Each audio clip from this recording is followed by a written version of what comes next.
Houston Running Zone, the ultimate podcast for runners in the Houston area, featuring the everyday runners who inspire us, clubs, gear, races, and runcations. Houston, we've got the runs. All right, today in the zone, I have one of the hardest working co-race directors in trail running here to talk to us about some awesome upcoming races here in 2021. But more importantly, kind of the reasons why he works so hard to put those races on. Please welcome Rob Goyen. Rob, dude, welcome to the zone, man. Thanks, man. Appreciate it. Fun to be here. Yeah, well, I wanted to bring you on, I guess it was 5-6 years ago. We kind of met from a mutual friend, Jeremy. So we'll give him a good shout out there. When you decided to put on your first race. Oh, really? Well, we got to check on his relationship status. So maybe we'll talk about that. Okay. But yeah, most of the time, I don't go directly into the backstory of a race director, but for you and your races, I think it's super important that people kind of know where you come from. So you kind of talk a little bit about how you got into the running community in the first place. Yeah, for sure. So, I mean, back in like 2009 or 10, I was a really big guy, 360 odd pounds, had never run in my life, was a smoker, drinker, so on and so forth, and ended up kind of meeting my wife now, kind of changing my life. And exercise was to burn calories, and I was losing weight. And I had seen friends of mine doing like sprint triathlons, and like my wife was on the elliptical. And so I ended up getting into actually activity in general as a way to lose weight, and ended up basically started running 2 days after I quit smoking. So I quit smoking on like a Monday, and on a Wednesday, it was like, if I'm going to replace an addiction, I need to replace it with something. And that's what people would tell me. So I started running. It was miserable. It was like the worst experience of my life. I think I ran like 30 yards and was just hated it. But slowly but surely, I started to run. And little by little. And then I remember being at like a 24-hour fitness and being on a treadmill and getting some miles in. And I remember them showing a triathlon on like one of the TV screens. And when they were showing the triathlons, they were kind of like talking about how this guy went from being bigger and how he was an addict. And this was like how he found his space. And it was a really interesting situation because I felt like that guy was me in some way, shape, or form. And I knew that what they were talking about with him was what was inside of me. So ultimately, I started the Houston area trail runners with Jeremy, my wife, Jose, because we were running races around Texas, and we wanted to kind of like bring that club, or we wanted to find out if there was more people in Houston that wanted to do trail running. And that was 2011, 2012. I think it was 2012. So almost 10 years now. And for the first 6 months, I think we posted like on everywhere we could that Saturday morning we would meet at Memorial softball fields, and Sunday morning, and we never had anyone show up. And like, it was just like me and Jeremy, or me and Jose and Jeremy, or just Jose, like it did. But one of us was always there ready to see somebody. And then maybe around the 6-month mark, one person started to show up, 2 people started to show up. And then slowly but surely, over the next 2 years, we built the club out to where there was a couple of hundred people. And we started putting on free races. And that's where all of it started, is we started to do, like, we had what we call the championship loop, which is like in the softball back there on the running trails. It was a 5-mile loop. And we basically put on a free race for 6 hours. So it's like you got to start the loop and do as many loops as you wanted in 6 hours. Wow. We put like an aid station out there.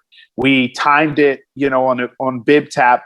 And I looked at what the races look like that we would go to, and just basically just emulated a race setup for free. And the first one we ever put on was about 40 people. And then we did one. There's a backstory to this where I almost got arrested twice at Memorial Park for putting on races, free races. But no permits or whatever. Oh yeah, no, we didn't have no permits. No, I mean, there wasn't really anything to permit. We were just standing there, but they were not happy. But But at the end of it all, which was in 2013, we did a night race. And because it was in the end of the summer, and we had about 500 people show up to Memorial Park and to do a night race. So along that way, I started to talk to people that were showing up, and it was basically like, why are you here type asking. And then they were just like, I wanted to come here because like I have family, I have kids. I don't want to travel to the hill country, which obviously if you guys, that have been around at the time, Tejas Trails was the only person kind of in the state putting on a lot of races. They had like 8 or 10 races or 12 races or whatever, but we had to drive to Austin. We had to drive to Vernon. We had to drive to San Antonio, right? So we were all having to make this huge drive and spend our weekends away from our families to go race or whatever that might be and incur the expenses. So I ended up putting on all these races, and a really great friend of mine named Larry Cosen, he's a San Antonio guy.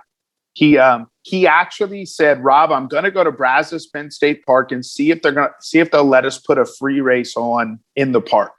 And nice. They had already let a company named Pilates Powerhouse.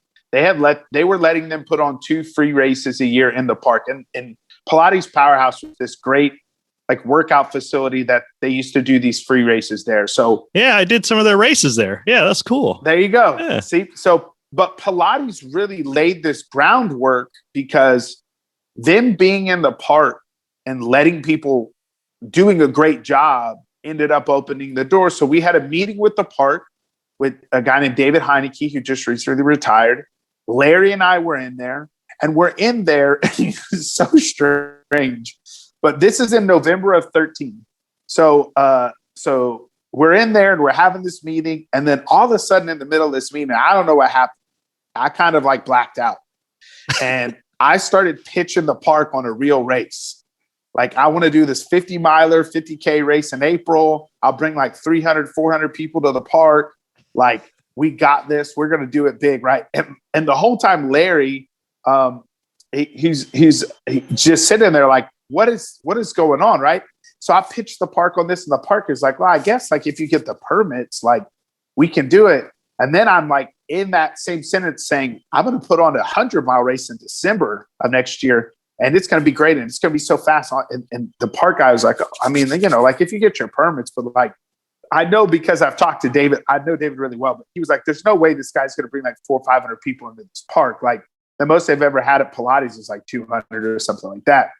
So we leave the parking lot. I'm stoked and excited. Like I can't wait. And then like maybe 10 minutes down the road, Larry calls me. He's like, hey bro, I'm in dental school. I don't know what the hell just happened, but I'm not helping you do that. Like you shot the moon. Like, what are you doing?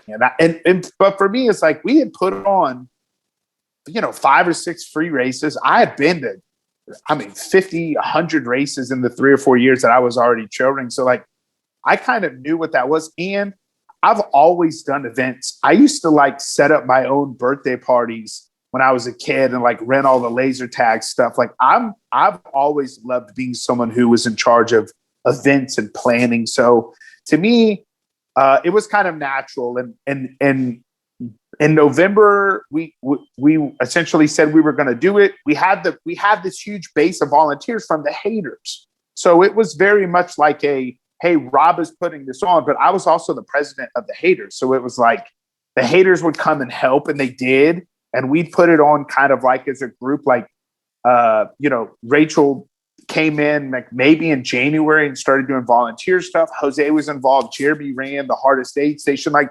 my mom drove down to work in aid station. My father-in-law and mother-in-law drove the shuttle vans. I mean, we borrowed all of the equipment for the first race from Snowdrop, who was using Fort Bend Fit stuff. Oh yeah, Patty. Okay, cool. I got it. Yeah. Yeah. Neat. So all of our jugs were Fort Bend Fit. All of the tables were borrowed. Like this was one of those things where it was like, and this was the same year, 2014, the Snowdrop started, which is why we're so aligned in like growth, because we really started at the same time. But yeah, it was one of those crazy things. We had 585 people register. I was one of them.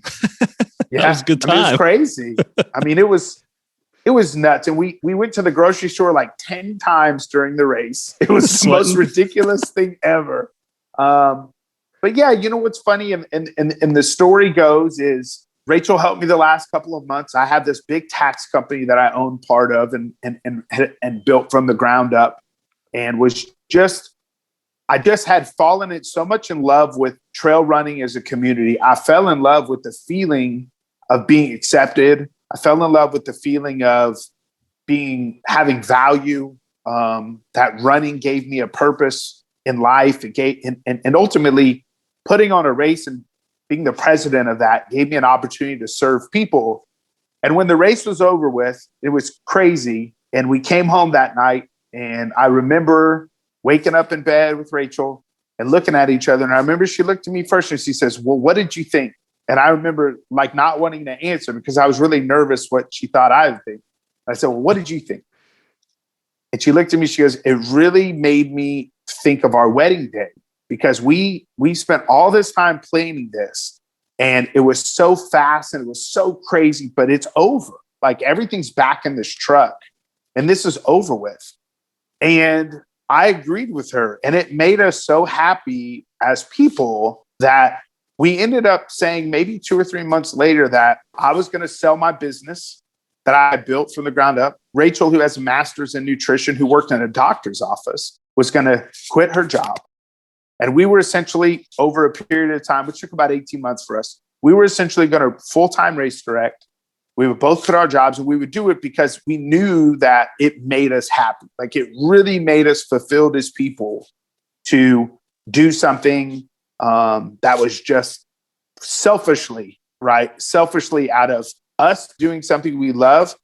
But there was just something magical about watching people finish a race. And I knew how much it had changed my life. I had gotten sober in that process of running. So I knew how much it meant to me as a person. And to see other people get that out of it, to me, it was like, this is just a blank sheet in the face to say, this is what you should be doing. And to me, it was like, I'm going to give up everything I have per se to go chase this opportunity to do this for other people. And that was 2014.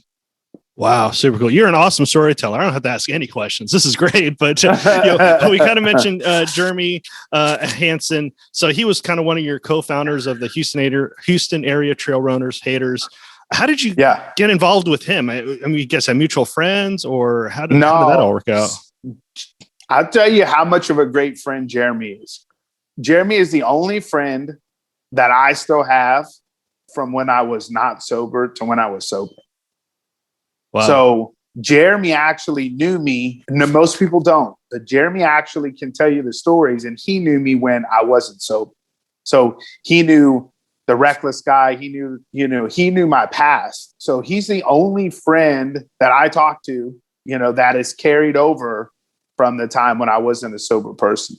So we've been friends years before. I mean, Jeremy started trail racing because Jeremy started running again in life because we had a friend of ours whose sister wanted to run the San Antonio half. She bet them that they couldn't do it. They trained. I ended up training as well. And we ended up running our first half marathon in San Antonio together. And then that was in November of like 11 or something. It was November of 11. And then I come home after a trip to West Texas and was running the loop at Memorial, the 3 mile loop.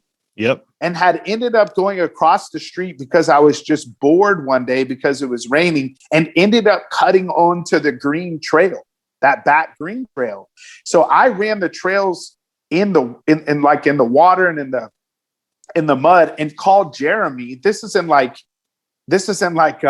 January or something of that year, and said, like, Jeremy, I don't know what these other things are back here, these trails, but this is like the greatest thing on earth. Like, this is so much fun. And like 2 weeks later, Jeremy and I went out there and did like 6 or 7 hours together. And that's literally how we found trail running. Like, we were like, I mean, there's great pictures of Jeremy in like cargo shorts. Oh yeah. Like knee-high cargo shorts, like golf shirts and shit. Like we had no concept of like what trail running was, what the culture was. Like we would just show up every weekend and bring groceries in the back of our cars because we didn't know anything about like gels and nutrition. Like it was also foreign to us. We just knew that like we could do this for like 8 hours. We could run and hike and walk. And like, because it was trails and it was harder, it was like the pace was different and it was just fun. It felt like kids. So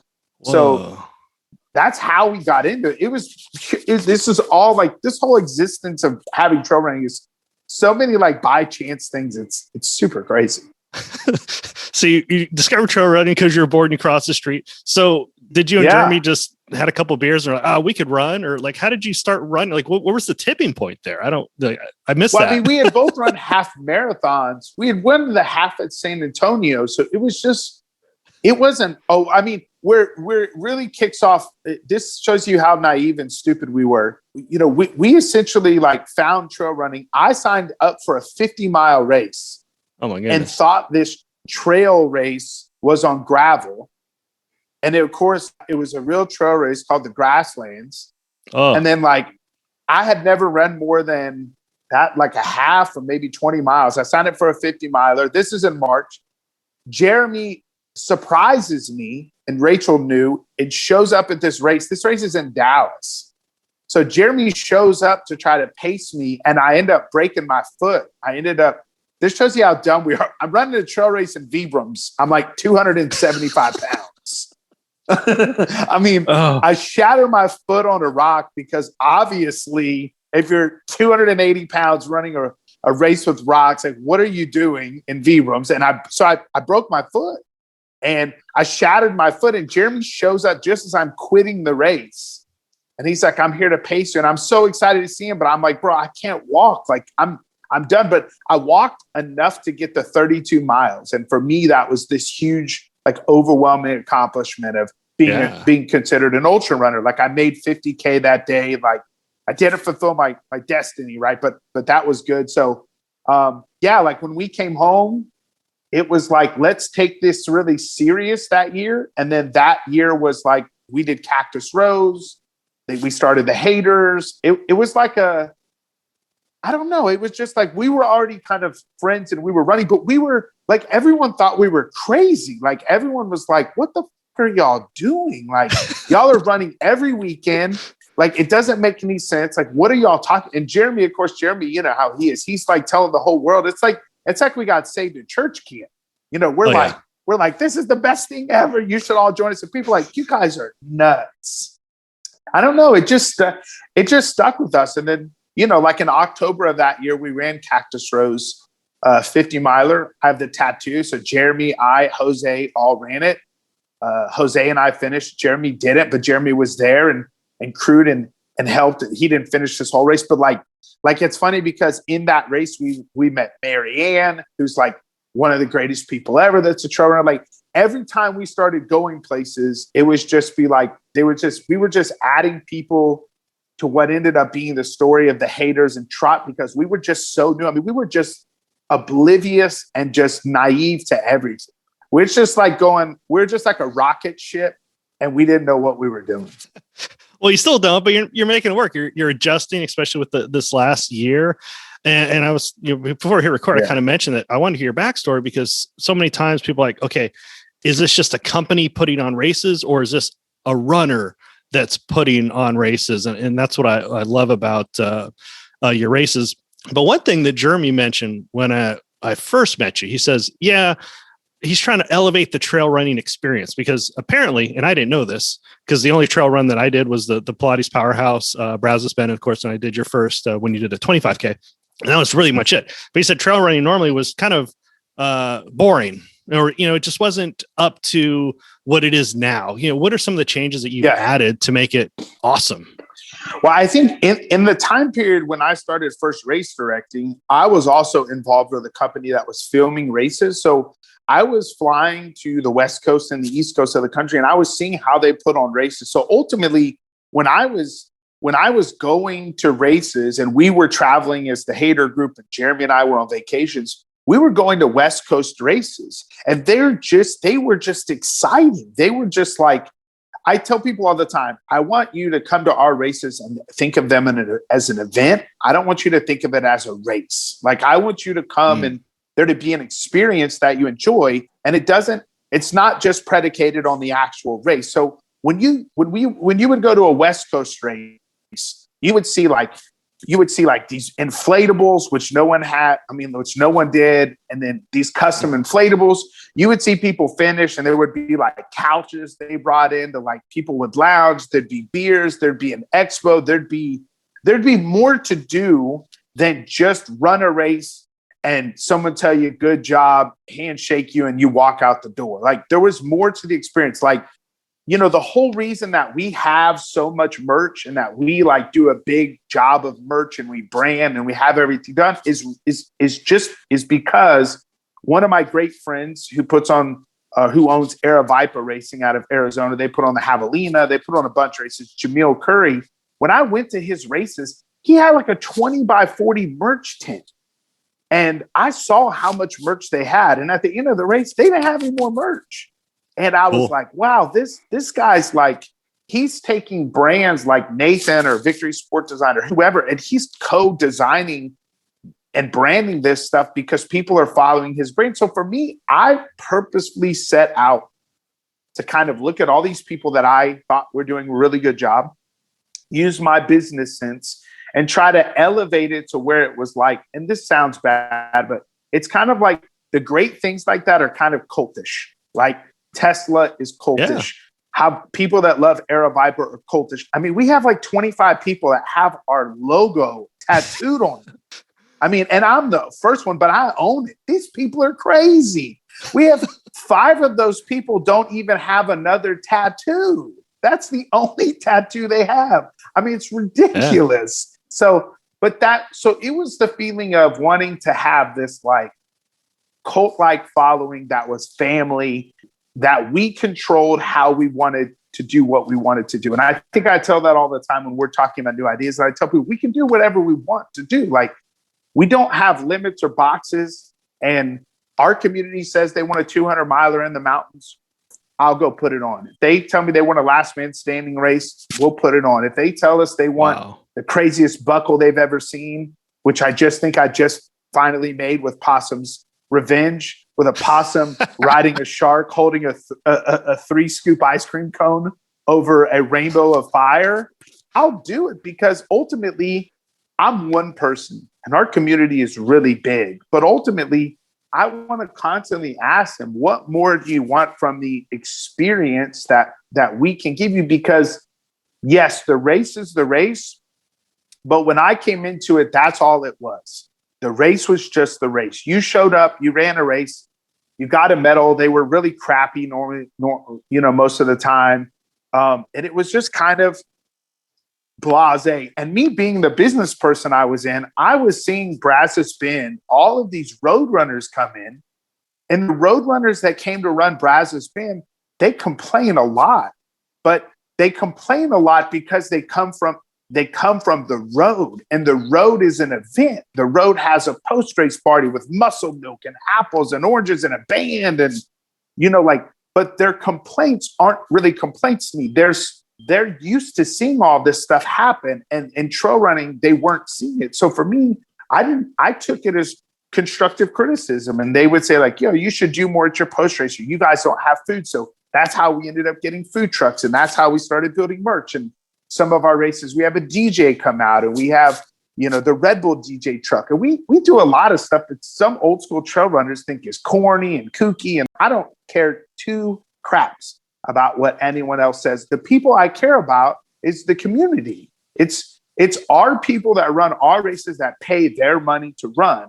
They should have a say in how we put the race on. I mean, they're the ones, they're customers. So, I mean, people don't like to act like races and doing this stuff is business, but it is a business. I pay my mortgage doing this, but my parents were in the service business. Since I was 5 years old, I've been in the service business. It's all I've ever done. So if you're not servicing your clients, then you're an idiot.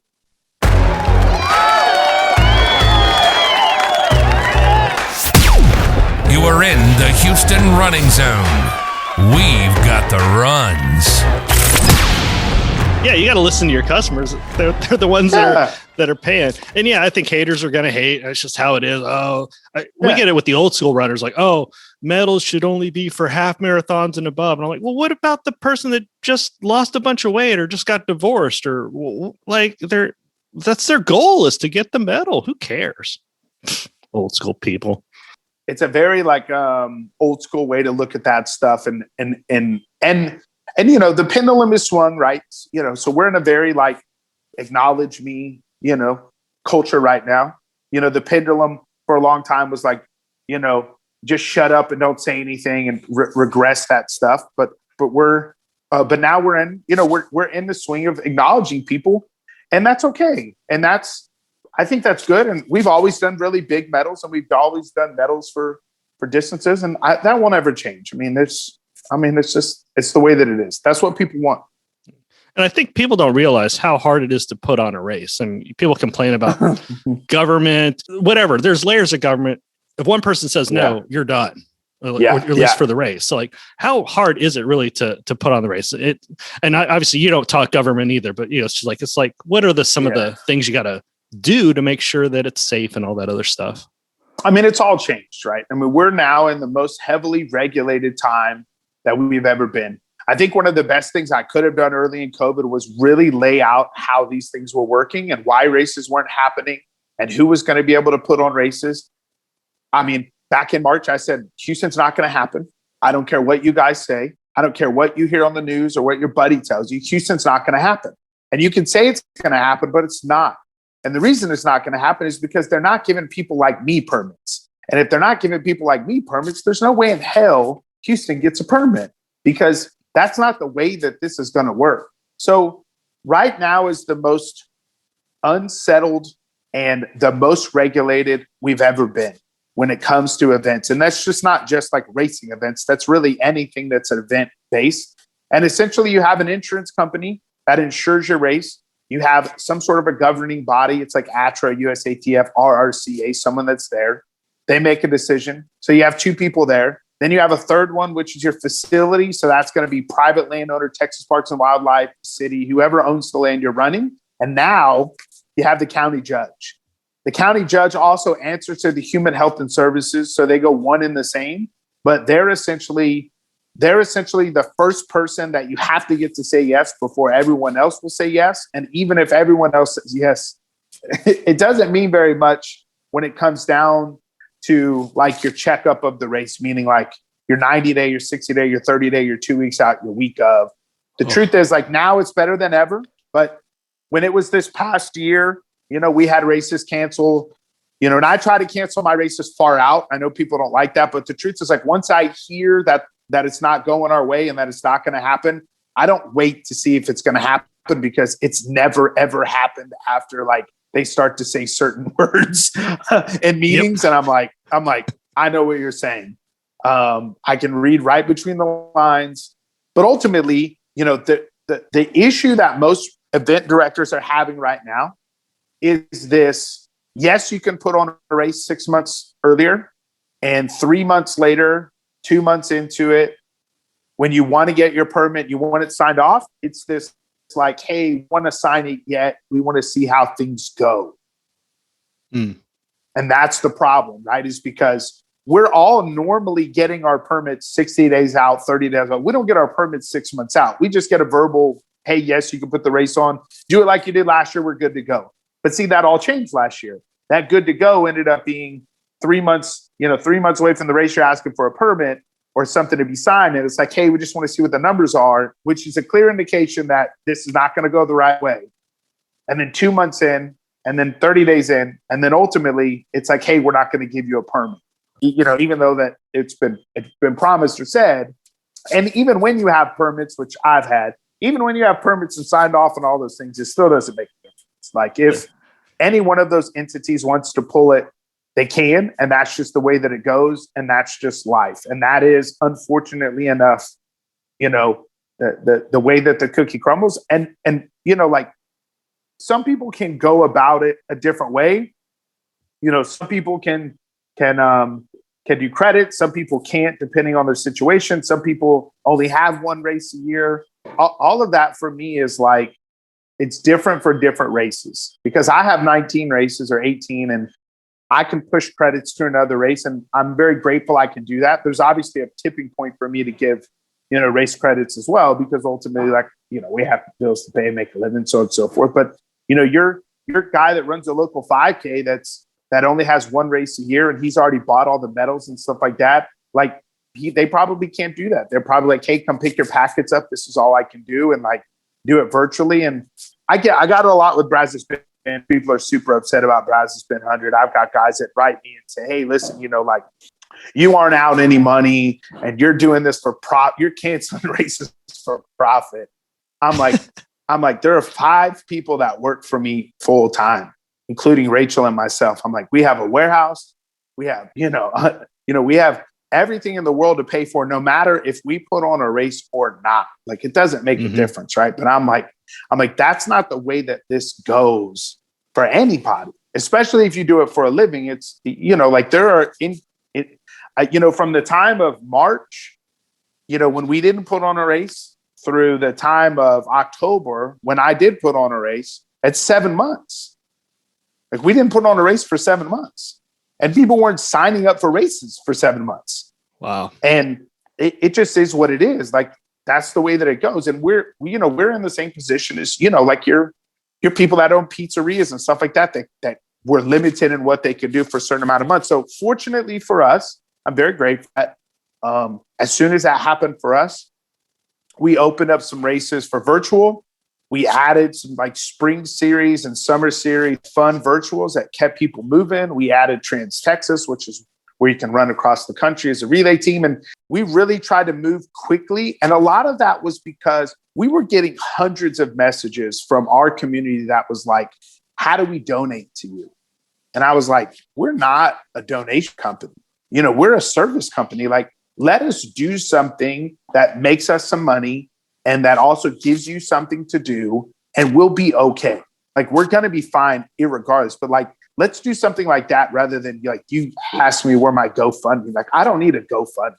I need I'm someone who work is purpose, right? So I need to work. You need something to do. Yeah. Yeah. I want to work. I can't sit at home either. So yeah, we started cranking virtuals soon. As soon as that happened, and up until July, so for about 3 or 4 months, I'll tell you how busy I was. I would go in the office and I would ship till like 3 o'clock, and then I would come home for like 3 hours, and then I would ship at nights. And that's crazy, but that's how busy we were. We were getting in hundreds of orders for like our old virtuals or like random mystery box stuff. Like, people really were, and this happened to a lot of people. It's not just us, but people were just like, really wanted to support the race directors and the communities that they were in. And for those of us that had virtuals open, like, people really like were good with that. They were like, hey, if you put a race, I'll buy a virtual race, so I have something to do. It helps your race directors out. And then that really is what kept so many people afloat that are race directors that I know personally, that had like really extended. And there's some of them that are still like that, like California, where they can't put on races. Like, I have friends of mine that haven't put on a race in years. Wow. So I think that that's what we all had to do in that time period, was like, find out what our communities wanted, adjust, turn the page. That's what we did. And then even when we started putting on races in like October, we were putting on races in October just so we could I honestly was putting on races in October to try to work through our COVID policy before Brazos Bend, because the races didn't have the like 150, 200 people, which we knew what would happen. So we actually put 3 races on to work through the COVID policy leading to Brazos Bend. And then ultimately Brazos Bend got canceled. Yeah. But it's a good test pilot. Yeah. Yeah. No, we needed to do it. Our policy was so stringent with masks and it is stringent essentially, that we wanted to do it. So ultimately it's like, the hits aren't over. We had to cancel a race 2 weeks ago because of, apparently we live in Alaska, Texas, That's the new country. It's a new state we live in, which was like insane. But yeah, it's, you know, but you know what? And this happened when the cold hit just the other day. If you're a race director or if you're an events person, you're used to this stuff. This is not like, as much as it sucks and as much as it's kind of like discomforting and all those things, when you run events, you throw 100 balls in the air every event, and you're basically trying to have them all fall in your hands all at the same time. So we should be good at this, and ultimately we are good at this, but we're only good with it because we've done it for forever. And it's ultimately like, it's just like an ultra runner or endurance athlete or someone who does long stuff. You know, the day's not going to be perfect the second you start your race. It's not going to be a perfect race. So you always have to be, you know, watching what you're doing, planning ahead, changing your plans. And ultimately that's what, you know, that's what we have to do. Well, that's super cool. I mean, it speaks volumes that, yeah, there's going to be 1 to 10% that just complain about anything. They would have complained that it was too sunny out, whatever. But then you have this other group, you have the 90, I'd say probably 99+% that says, do come up with a cool, different theme virtually. We're going to do it. So many people don't like virtual races, but your cult community is like, we want to do it. Come up with something fun. And I think people love, I see people posting up your medals all the time because it's different. It's unique. It's fun. They look forward to it. I'm looking at some of the stuff that, I look at some of the races, and for lack of a better term, it's a sausage party. I mean, like, but you're attracting all the, men and women and slow runners, fast runners. I love it because I could go to when I go to your races, they're like, oh, where's the drop bag? Oh, we coned off an area. It's, everybody trusts each other. There's nothing weird. Which I just love the culture of trail running. And there's a lot of, road races too, but I just think it's really cool that people, and before I forget, how do they find out about your races? Is it Trail Racing Over Texas? Is it better to do your Facebook page? What's the best way to get like the up-to-date stuff? Yeah. Trail Racing Over Texas.com is the best. We post everything through there. Of course, you can find us on social media, Instagram and Facebook and those things. But the truth is, like, Trail Racing Over Texas will always have all the schedule. It'll always have, all that stuff. And I appreciate that you like that about trail races. I mean, trail races, the last 2 years have been 50% men, 50% women. And then the average age of a trail runner is like 36 plus. So it's an older group per se. But I think that's kind of like speaks to the culture, and that it also speaks to, I would say, armness and policies of making sure that when we have issues, we haven't had a lot, but when you have your little issues, that it's not something that's swept under the rug. There's a no-go boundary for anything that's sketchy or that's grimy or that's, I've kicked people out of our race series because of the way that they talk to people online, that are females, or they talk to other people like that. It's not a place for that. This is a place we built Trot to be accepting for everybody, no matter what. Doesn't matter what you believe in or your orientation, it doesn't make a difference. You're essentially supposed to come to our races and be able to be who you are 100% and not be worried about how people see you, and you're supposed to feel welcomed. And if you don't feel that way, then for me, that's a problem. And I have to fix that. And the reason that it's always been that way is because that's how I felt.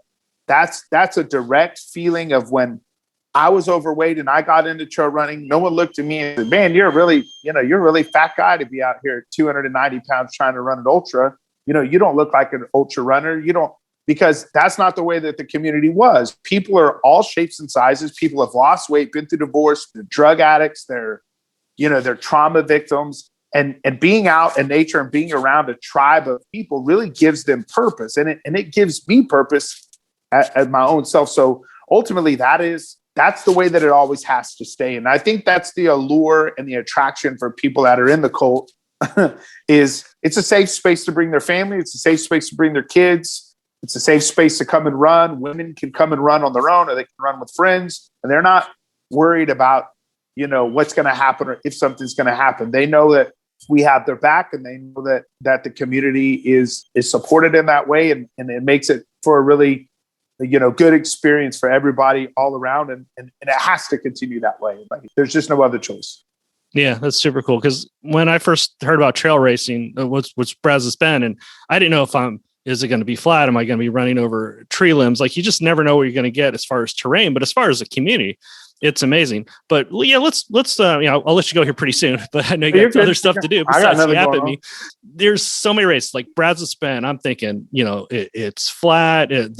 Everything's great, but you also do like the Franklin Mountains. So do you basically have like 3 different types of races, like flat, hilly, and mountain, or what are? Yeah, because you have everything. When I started trail racing over Texas, I mean, I probably shouldn't have said this, but when I did say it, I was young, and I said, I'm going to start trail racing over Texas, and I'm going to take over trail running in Texas. And it ruffled a lot of feathers because people were like, who is this young guy? He's never done it. He's going to come in here and start doing this. But my point was to add these events and to start to go find places in Texas. Instead of just staying an hour or 2 hours from my house, I really wanted to explore the state, and we did. And along the way, I wanted to add these little pieces to our race schedule that were different, because for me personally, I want a different race. So, around Houston, you're going to get flat and fast for the most part, unless we go to 7IL, which is more sandy because it's, because it's cattle land. But, when we go to West Texas, far West Texas, the Franklin Mountains is definitely the toughest race that we have. It was a sky running race, which means it's one of the toughest races in the country. It's tough terrain. It's at altitude, 7,000 feet, but it's also the only state park that's in the city limits. So you have great cell phone service. The start finish line is like 4 miles away from a hotel. There's a hospital like 100 feet outside the park entrance. Like, it's a unique experience.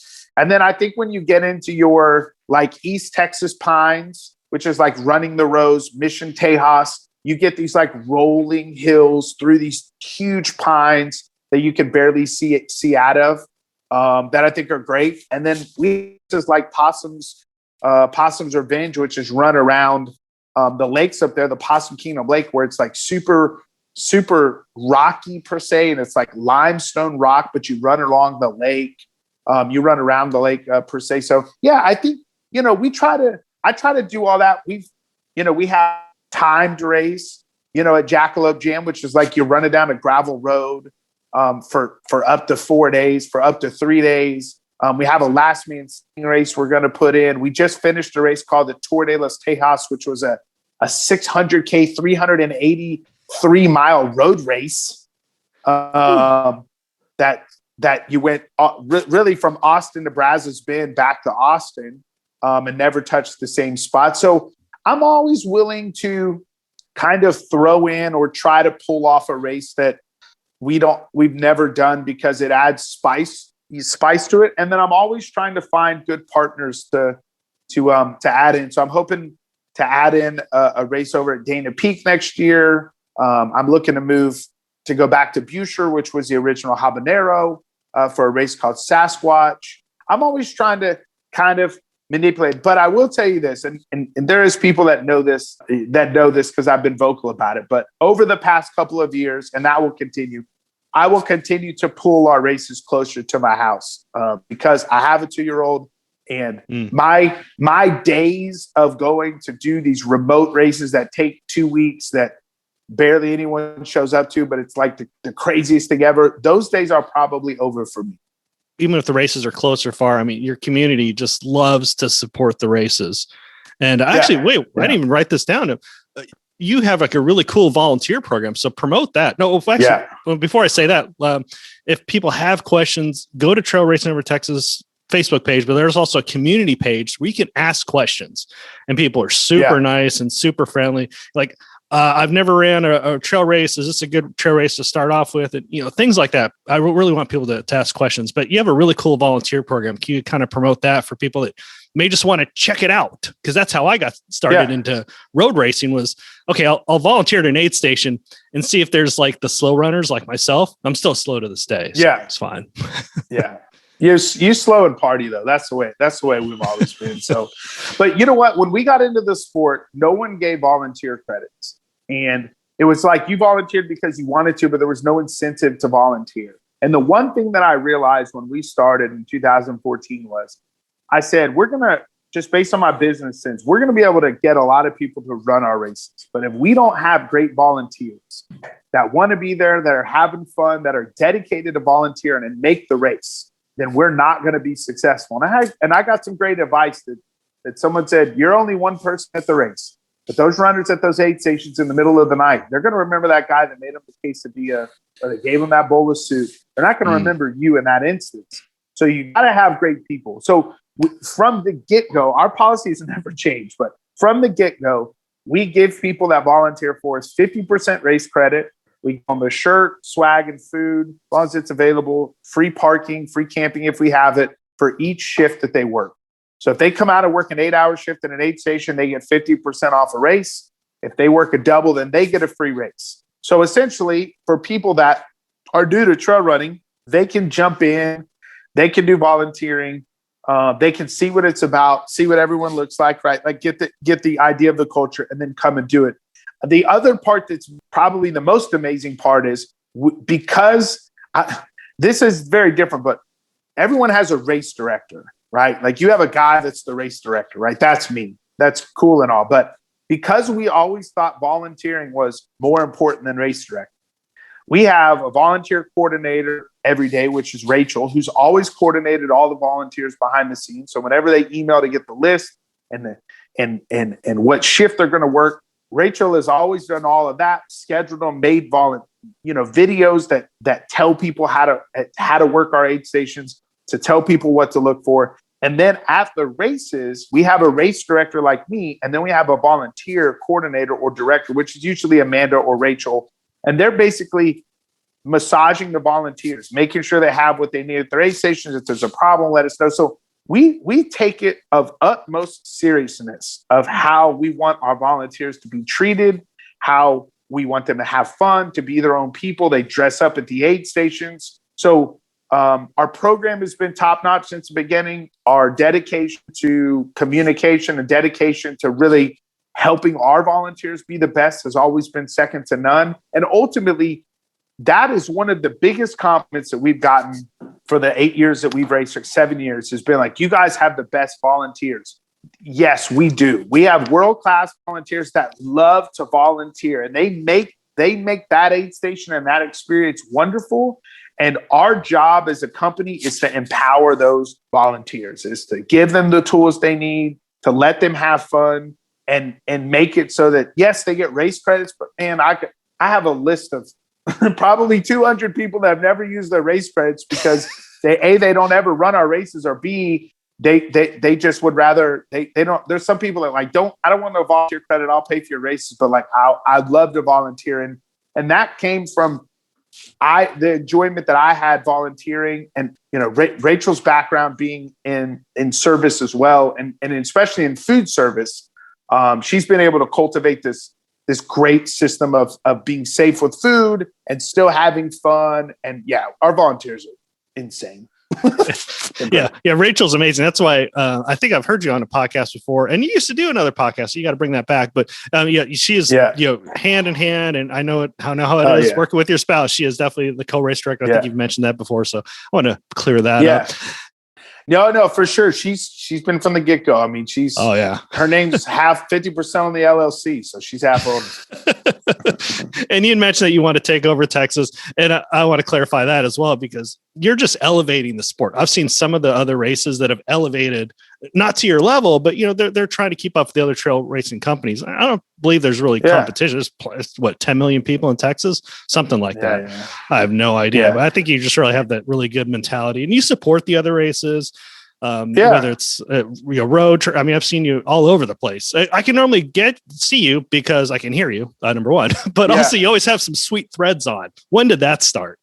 You know what? I mean, that was just one of those things where, I don't know. I think once I became comfortable in front of people and my own self, like I would start to dress up and like wear crazy suits or wear outfits, like be who I really am as a person. So it just took a little bit of time. I think, for me, the first couple of years was being really serious. And then, once the seriousness wore off, meaning like that I felt comfortable where we could have some fun, like I definitely have tried to implore that. And that's just me ultimately being who I am. And, like I've, painted toenails from Christmas and And, like, I don't know. That's just me as a person. So for me, it's just kind of like, hey, I want to bring that fun of it to races. And, I just not. Your volunteers are amazing. And I think it's great because whether they race or not, the volunteers want to be there. I have that sense of just the energy that comes from the volunteers, and love it. But I'll let you go. I will give you another plug here. Just anything else you want to talk about, because definitely check out the races. Go to Trail Racing Over Texas. Ask the questions on the Facebook community page. What's your next race coming up if they're listening to this when this comes out here in February or March? Sasquatch is going to be next weekend, March 6th at Mission Tejas State Park. And then a couple weeks after that will be San Felipe Shootout, which is right here in San Felipe, Texas, just west of Katy. Both races pretty close and good times. We didn't really mention it, but you got some great COVID protocols. So don't worry too much about that. You can kind of see that stuff on the website. All right. So we got one more thing. We got a lightning round, 3 questions. Are you ready? Okay. Oh, for sure. I love lightning I know you're rounds. Always ready. Oh yeah. All I'm right. good. Question number 1, describe your running style using an animal. Wounded rhino. Nice. What is your favorite? Question number 2. What is your favorite race to direct? Franklin Mountains. Oh, nice. Just because it's so unique.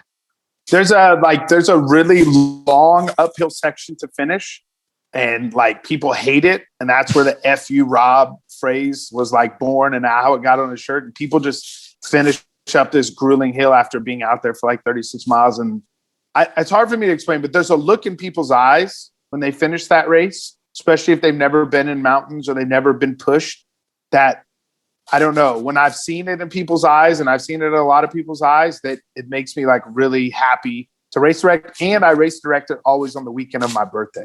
So, oh, super cool. Oh, everyone check that one out. Special weekend. Yeah, that's awesome. All right. This is the most controversial lightning round question that I have for you. Oh, man. Yeah. So here we go. Tacos, red or green salsa? Red. Nice. Yeah. Even for eggs? Yeah, I'm a red, and I'll tell you why that is. But I have directed a race down in the Copper Canyons, and have been down in the Copper Canyons a few times. And this is some trivia for your folks. But the actual state pepper of Texas is the chiltepine. That is the name of the pepper. And a friend of mine, who's a business partner, but long story short is they have wild chiltepine in the canyons. And chiltepine is amazing, and I have some here, and we're going to actually start selling it through another company. But chiltepine is red, so down in the canyons, they take the chiltepine and smash it up and make it into a red salsa. It is hot as hell, but it's also like super amazing, and they use it on everything. So chiltepine salsa is hands down the best stuff that I have ever had. Whoa, super cool. I'm definitely going to check that out. Yeah. Once again, Rob, appreciate it. I know between the Alaska freeze that we had and racing, we've been playing phone, email / podcast tag. So appreciate it again, Rob. Thanks. Absolutely. Thanks again, Keith. Well, everybody, the podcast is free. All we ask is if you know somebody that could use this information, share it with them. And if you are an Apple Podcast, if you could rate us, leave us a review, even better. I'm looking forward to sharing another episode next week. Thanks for visiting the Houston Running Zone. If you know someone you'd like to be featured in the zone, go to thehoustonrunningzone.com and send us a message. Until next week, always remember, Houston, we've got the runs.